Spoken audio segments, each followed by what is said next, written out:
Health টিপসে আপনাদের সবাইকে স্বাগতম জানাচ্ছি। আমাদের আজকের আলোচনার বিষয় নখের নিচে সাদা দাগ কি ইঙ্গিত বহন করে।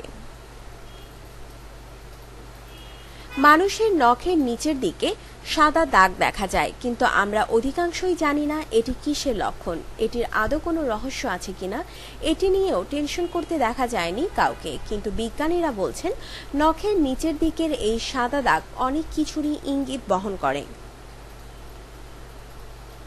বিজ্ঞানীরা বলছেন এই দাগ মানুষের স্বাস্থ্যের ভালো মন্দের গুরুত্বপূর্ণ ইঙ্গিত বহন করে। তারা বলেন এই সাদা দাগ যদি ৮ বা ১০ নখেই থাকে এবং সাদা দাগটি হয় স্পষ্ট, তবে তার স্বাস্থ্য কণিকা ঠিকমতো কাজ করছে।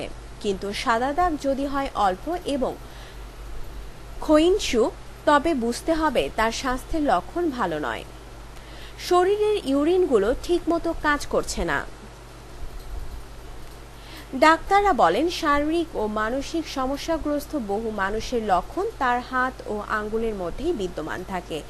এ কারণে ডাক্তাররা চিকিৎসার সময় এই বিষয়গুলো পরীক্ষা নিরীক্ষা করে থাকেন। আপনার জীবনকে আনন্দময় করে তুলতে এবং বিভিন্ন স্বাস্থ্য টিপস ও পরামর্শ পেতে আমাদের চ্যানেল সাবস্ক্রাইব, লাইক ও শেয়ার করবেন। ধন্যবাদ।